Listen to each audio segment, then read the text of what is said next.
सर्वांना good morning. जय भीम, जय महाराष्ट्र.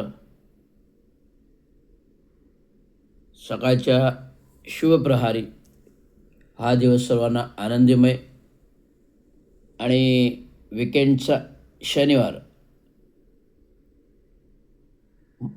मजेत जावो, आनंदी जावो या सकाळच्या प्रहरी शुभेच्छा.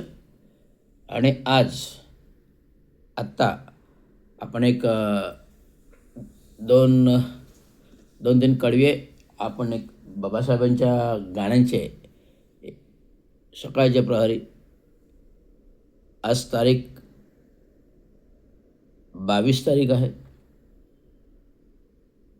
महामानव विश्वभूषण परमपूज्य डॉक्टर बाबासाहेब आंबेडकर यांचं आपल्या स्वतंत्र भारतावर जे उपकार आहेत, आपल्या दलित कितपत पडलेल्या बांधवांसाठी जे काही उपकार आहेत, हे आपण किती फेडल्याने ते फेडणार नाहीत.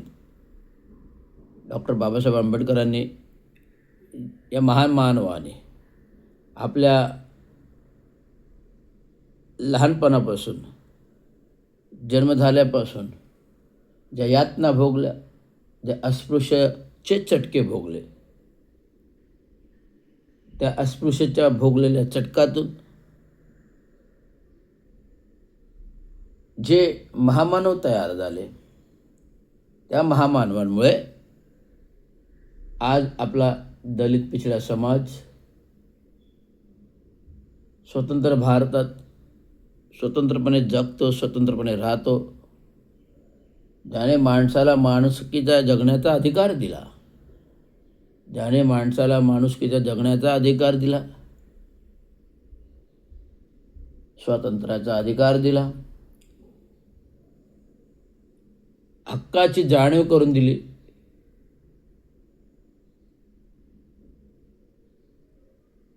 व्यक्ती स्वातंत्र्य दिलं, आणि सर्वात महत्त्वाचं म्हणजे संविधान आणि घटना हे लोकशाही राज्याला, देशाला दिली. अशा या महामानवाचा 26 नोव्हेंबरला संविधान दिवस आहे. डॉक्टर बाबासाहेब आंबेडकरांनी आपल्या सर्वांना जे काही दिलं, जे काही समाज घडविला, त्यासाठी डॉक्टर बाबासाहेब आंबेडकरांना आपले पोटचे 4 गोळे यांचा त्याग करावा लागला. या दुर्धर स्थितीतून जाताना,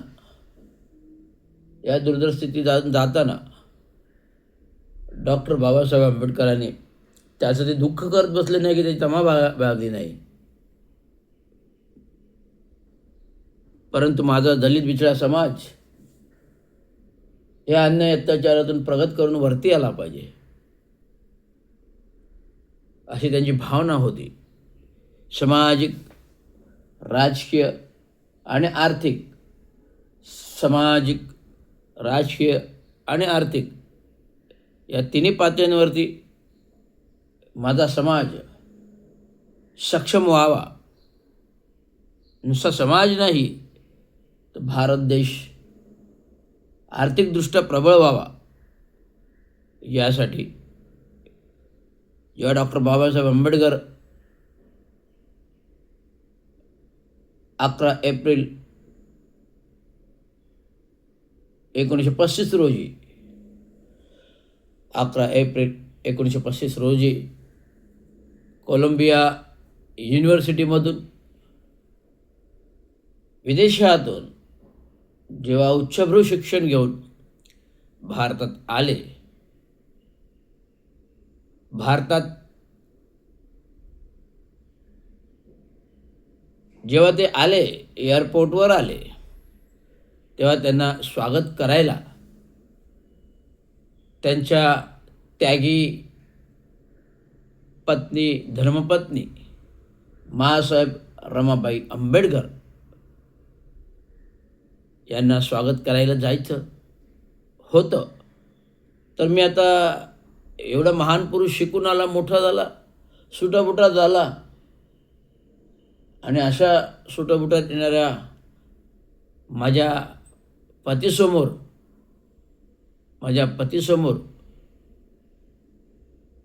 जाताना माझ्याकडे साधं एक चांगलं लुगडं नाही आहे, जे फाटलेलं वस्त्र आहे, जे फाटलेलं लुगडं आहे, हे माझ्या अंगावरती आहे. आणि या फाटक्या लुगड्यानिशी मी माझ्या पतीसमोर त्यांचं स्वागत करायला कसं जावं, हे अशा विचाराने ग्रासलेल्या होत्या. तर अशा विचाराने ग्रासलेल्यानंतर महासाहेब रमाबाई आंबेडकर यांनी घरात असलेले एक नवीन पंचा जो नऊवारी साडी एवढा होता, त्या पंचाची साडी म्हणून त्याने अंगावर घातली आणि त्या पंचावरती आपल्या पतीचं स्वागत करायला महासाहेब रमाबाई आंबेडकर गेल्या. डॉक्टर बाबासाहेब आंबेडकर विद्वान माणूस, नजरेतून माणसाला पारखण्याची ओळख. रमाबाई आंबेडकर आसवाने डोळे भरलेले कधी एकदा आपल्या पतीला पाहतो, भेटतो, असं झालं होतं. दोघांची नजरानजर होते. डॉक्टर बाबासाहेब आंबेडकर आणि महासाहेब रमाबाई आंबेडकर समोरासमोर येतात. आपल्या पत्नीला पाहून क्षणार्धात डॉक्टर बाबासाहेब आंबेडकर क्षणार्धात आपल्या पत्नीला पाहून एका नजरेत ओळखतात. डॉक्टर बाबासाहेब आंबेडकरांच्या डोळ्यात आसू येतात. आपल्या पत्नीला पाहून डॉक्टर बाबासाहेब आंबेडकर डोळ्यात आसू येतात आणि महासाहेब रमाबाई आंबेडकर यांच्या डोळ्यातसुद्धा आसू येतात. या दोघांना या अश्रू नयनाने बघताना आपलं पण मन हेलावतं. का तर त्या परिस्थितीमध्ये रमाबाई आंबेडकर फाटकं लुगडं नेसून त्याच्यावर पंचा टाकून डॉक्टर बाबासाहेब आंबेडकरांना एअरपोर्टवर स्वागत करायला आल्या. हा दुर्धर प्रसंग, हा दुःखद प्रसंग पाहून मन हेलावणारी सारखी घटना आहे. ज्या महासाहेबांनी डॉक्टर बाबासाहेब आंबेडकरांच्या शिक्षणासाठी त्याग केला, पोटाला चिमटा घेऊन शेणागोवऱ्या थापून विकल्या, पोटाला चिमटा घेऊन शेणागोवऱ्या थापून त्या शेणागोवऱ्यातून डॉक्टर बाबासाहेब आंबेडकरांना विदेशामध्ये पैसे पाठवत राहिल्या आणि बाबासाहेब आंबेडकर शिक्षण घेत राहिले, पैसे पाठवत राहिल्या, डॉक्टर बाबासाहेब आंबेडकर शिक्षण घेत राहिले. म्हणून सांगतो, जो महामानव 14 रत्न 14 तारखेला एप्रिलला 1891ला जन्म आला, ते 14 रत्न हे दिव्य पुरुष संपूर्ण भारत देशात इतिहास घडून गेला. संपूर्ण भारत देशात नाही तर अख्ख्या जगामध्ये वर्ल्ड वाईड इतिहास घडवून गेले. आणि आज विदेशांमध्ये सर्वात जास्त पुतळे कोणाचे असतील तर महामानव विश्वभूषण परमपूज्य डॉक्टर बाबासाहेब आंबेडकरांचे असतील. महामानव विश्वभूषण परमपूज्य डॉक्टर बाबासाहेब आंबेडकरांचे असतील. ज्यावेळेस संविधान लिहिण्याची वेळ आली तेव्हा घटनापीठाच्या कमिटीमुळे पंडित जवाहरलाल नेहरू असतील, डॉक्टर राजेंद्र प्रसाद असतील, सरदार वल्लभभाई पटेल असतील, लाल बहादूर शास्त्री असतील, लाला लजपतराय असतील, मौलाना आझाद असतील, नेताजी सुभाषचंद्र बोस असतील, परमहंस असतील, मौलाना आझाद असतील, खान अब्दुल गफ्फार खान असतील, महात्मा गांधी असतील, या सर्वांना घटना कमिटी मीटिंगमध्ये निर्णय घेण्यात आला की संविधान लिहिण्यासाठी एकमात्र व्यक्ती पात्र आहे, ती म्हणजे महामानव विश्वभूषण परमपूज्य डॉक्टर बाबासाहेब आंबेडकर.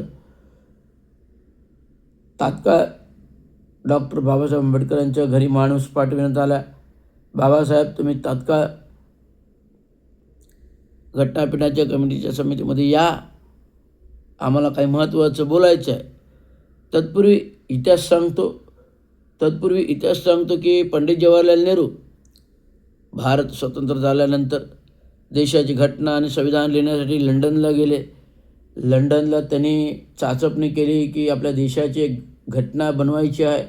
एका बॅरिस्टरकडे गेले. त्या बॅरिस्टरकडे गेले असता बॅरिस्टरांनी सल्ला दिला, पंडितजी, तुमच्या देशामध्ये अशी एक महान व्यक्ती आहे जी चांगल्या प्रकारे संविधान लिहू शकते, घटना लिहू शकते. ते म्हणाले, कोण? डॉक्टर बाबासाहेब आंबेडकर.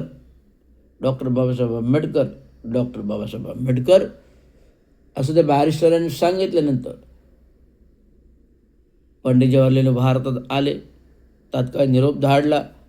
त्या निरोपांती बाबासाहेबांनी आले नाहीत, त्यांनी निरोप पाठवला की मला वेळ नाही आहे. पण तरी देखील 8 दिवसाने पंडित जवाहरलाल पुन्हा निरोप पाठवला की बाबासाहेब आंबेडकरांना सांगा की तुम्ही तात्काळ घटना समितीच्या मीटिंगमध्ये या, कारण की आपल्या देशाचं संविधान लिहायचं आहे, घटना लिहायची आहे. आणि हे संविधान घटना लिहिण्यासाठी तुम्हाला आम्ही घटना समितीच्या मीटिंगमध्ये बोलावेत आहोत. तर अशा प्रकारचं निरोप गेल्यानंतर डॉक्टर बाबासाहेब आंबेडकर तात्काळ नेहरूंना भेटण्यासाठी नेहरूंच्या बंगल्यावरती गेले.